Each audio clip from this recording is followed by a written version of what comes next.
Hello my friends, क्या हाल चाल है आप सबका। पहले तो आपका स्वागत है हमारे चैनल इंडियन डेंटल हेल्पलाइन के ऊपर। जैसे कि आपको पता है कि मैं आपके लिए डिफरेंट डिफरेंट वीडियोस लेके आता रहता हूं। जैसे डिफरेंट डिफरेंट कंट्री में हमने कैसे सेटल होना है, कैसे हमने वहां का क्या प्रोसेस है, इजी वे क्या है उसका, विद एग्ज़ाम विदाउट एग्ज़ाम क्या रहता है। तो ऐसी आने वाली वीडियो में आपके लिए ऑनलाइन वर्क के ऑप्शंस लेके आऊँगा। वर्क फ्रॉम होम कैसे करेंगे, ऑनलाइन घर बैठे बैठे आप कैसे पैसे कमा सकते हैं एज ए डेंटिस्ट। अगर आप क्लिनिक पे कभी कोई फ्री टाइम होता है, जैसे शाम को आपके पास फ्री टाइम होता है, तो आप उसमें क्या कर सकते हैं। और जो फ्रेशर्स हैं उन्हें कैसे अपने आगे क्लिनिक सेटअप कर रहे हैं, क्या बेसिक चीज़ें रहेंगी जो उनको आगे जाके प्रॉब्लम ना आए। तो चलिए हम स्टार्ट करते हैं इटली के ऊपर कि जो इटली कंट्री है हमारी, उसमें आप एज ए डेंटिस्ट कैसे सेटल हो सकते हैं।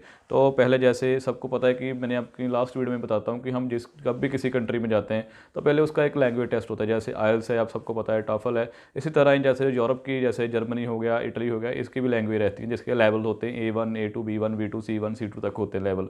तो इसमें जैसे आपको पता है कि जो भी हमारे, जैसे हमने आपको लास्ट वीडियो में बताया था, जैसे जर्मनी की वीडियो थी कि उसकी एक, जैसे कि मैंने आपको लैंग्वेज टेस्ट का बताया कि जो लैंग्वेज टेस्ट होती है, लैंग्वेज टेस्ट का रहता है कि आप जो लैंग्वेज टेस्ट है आपका कहाँ तक आपने उसको पढ़ा है, अपने B1 लेवल तक हो आप, या B2 लेवल तक हो, या C1 तक हो, किसी भी जगह हो आप।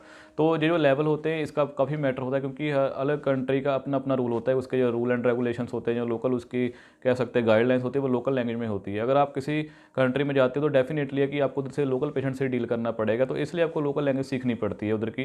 ज़रूरी नहीं है कि अगर आप पहले आप उस लैंग्वेज को प्रिपेयर करो, पहले आप मेरा आपको मैं लास्ट भी वीडियो में बताता हूँ कि अगर आप किसी भी कंट्री में जाते हो एज ए विजिटर जाते हो, अगर आपको कोई स्पॉन्सर करता है या आप ऑलरेडी वहाँ पे रह रहे हो, आपके पास वर्क परमिट है, तो आप एक काम करिए, आप वहाँ की जो भी लोकल एसोसिएशन है, लोकल जो भी उसका डेंटल ऑफिस है, डेंटल काउंसिल का ऑफिस है, जो भी एसोसिएशन का ऑफिस है, वहाँ एक बार विजिट करिए। वहाँ पर फॉर्म्स होते हैं और उस फॉर्म में ऐसे होता है कि जो भी वहाँ पर फॉर्म्स रहते हैं, तो फॉर्म में एक कह सकते क्राइटेरिया पूरा मेंशन किया होता है कि अगर आप फॉरेन डेंटल प्रैक्टिस लाइसेंस के अंडर आते हो, जहाँ आपके पास कोई एक्सपीरियंस है, जहाँ फ्रेशर हो, जहाँ आपके पास यूनिवर्सिटी से जो भी आपके डॉक्यूमेंट है, उसके बेस पे भी आपको वहाँ पर सेलेक्ट किया जा सकता है। लेकिन उसके कुछ कह सकते हैं कि बॉन्ड कह सकते हैं हम उसको, या उसका कॉन्ट्रैक्ट कह सकते हैं, वो चीज़ होती है वहाँ पर। तो जैसे हम इटली की बात करते हैं, तो इटली में आपको, जैसे हमने आपको बताया कि वहाँ पर आपको जो लैंग्वेज टेस्ट चाहिए B2 तक चाहिए, ठीक है।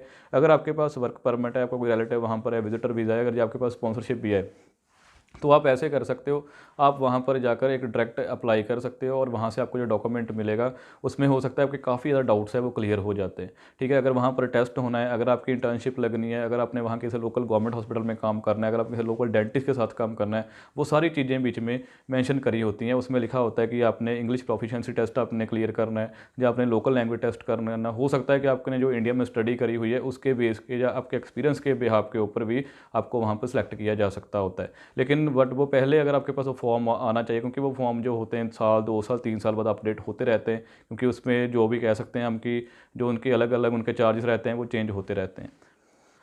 तो मेरे से उसमें दूसरी एक आपकी ये बात रहती है कि अगर आपने आपके पास सारे, अगर आपके पास डॉक्यूमेंट पूरे हो जाते हैं, अगर आप अपना लैंग्वेज टेस्ट भी कर लेते हो, सारा कुछ कर लेते हो, तो उसमें रहता है कि अगर आप चाहते हो कि आपने जैसे आप चीज़ें नहीं फॉलो करनी है, आपने स्ट्रेट जाना है, तो आप ऐसे करो, अगर आपके पास वहाँ कोई डॉक्यूमेंट है, पेपर्स हैं, तो आप एक किसी सीनियर डेंटिस्ट को मिल सकते हो, उधर के लोकल डेंटिस्ट को मिल जाते हैं, ठीक है। आप इजीली तो नहीं, फिर भी आपको एज अपॉइंटमेंट लेकर या किसी तरह से आपको उनको बताना पड़ेगा कि हम भी एज ए डेंटल सर्जन है, प्लीज़ हमें गाइड करिए, वो आपको गाइड कर देंगे। क्योंकि जो सीनियर डेंटिस्ट का होता है उसका काफ़ी इंपैक्ट पड़ता है, क्योंकि अगर आप सीनियर डेंटिस्ट के पास जाते हो, अगर कोई उधर का लोकल बंदा आपको किसी लोकल डेंटल काउंसिल में भेजता है, तो उसमें ऐसे रहता है कि आपके काफ़ी चांसेस बढ़ जाते हैं कि आपको ईजिली आपको एक टेम्परेरी लाइसेंस, जहाँ आपको जो भी वहाँ का बॉन्ड फिल करके, जहाँ आपको वहाँ के चार्जेस फिल करके आपको एक पार्ट टाइम जॉब के लिए एक ऑफर दिया जाता है, ठीक है। नेक्स्ट हम बात करेंगे कि काफ़ी जैसे मोस्टली कुछ का होता है कि हमने वहाँ जाकर BDS करनी है, क्योंकि जैसे 12th में स्टूडेंट होते हैं जहाँ ऑलरेडी 12th पास आउट कर चुके हैं। तो मैं आपको एक और चीज़ बताना चाहता हूँ, क्योंकि इटली में एक ऐसी यूनिवर्सिटी है साइना यूनिवर्सिटी, और वो जो यूनिवर्सिटी है वो इंग्लिश में ही करवाती है, उसमें इटालियन की ज़रूरत नहीं होती। उस यूनिवर्सिटी का एक बेनिफिट ये कि अगर आपने वहाँ पर एडमिशन ले लिया BDS में, ठीक है, तो उसमें एडमिशन के बाद आप अपने एडमिशन के टाइम के बीच में ही आप अपनी वहाँ की इटालियन लैंग्वेज सीख सकते हैं, ठीक है। और इंटर्नशिप तक उसका एग्ज़ाम दे सकते हैं आप, उसकी कोई ऐसे नहीं होता कि नहीं जी आपने पहले करना है। वो एक सिंगल यूनिवर्सिटी है जो आपको जो सारा करवाते अपना डेंटिस्ट्री करवाती है, डेंटिस्ट्री के कोर्स भी करवाती है। उसका मैंने लिंक डिस्क्रिप्शन में आपको दिया है, आप एक बार विजिट करके देख सकते हैं। आप अपनी जो भी आपकी क्वारीज आप उनको मेल कर सकते हैं, और जैसे ही आप उनको मेल करोगे आपको रिस्पॉन्स मिलेगा उसका, और जो भी वहाँ का क्राइटेरिया होगा आपको बता दिया जाएगा।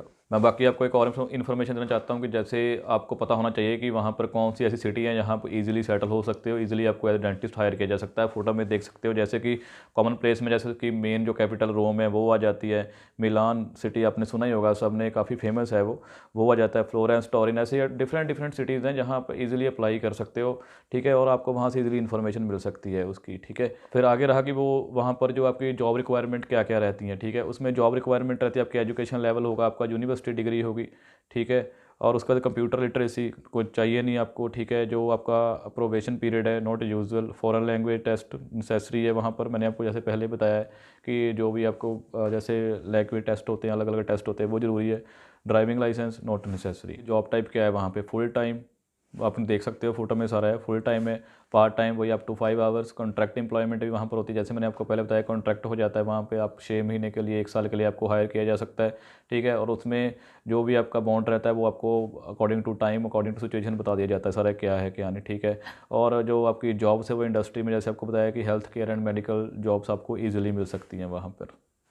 नेक्स्ट है कि डेंटिस्ट की सैलरी वहाँ पर क्या हो सकती है। जो एवरेज सैलरी वहाँ पर चलती है, मैंने अब देखा ही है कि यूएसडी डॉलर में मिलती है, वो 6000 रहती है। और बाकी आपने देखा कि the impact of the work experience on the salary, और जो आपका एक्सपीरियंस है उस पर क्या इम्पैक्ट करेगा। जितनी आपकी परसेंटेज आपके एक्सपीरियंस के हिसाब से बढ़ेगी, अगर आपके पास मिड लेवल का एक्सपीरियंस है, या आपके पास आप फ्रेशर हो, या आप काफ़ी एक्सपीरियंस हो, वो डिपेंड करता है आपके एक्सपीरियंस के ऊपर जो सैलरी है आपकी।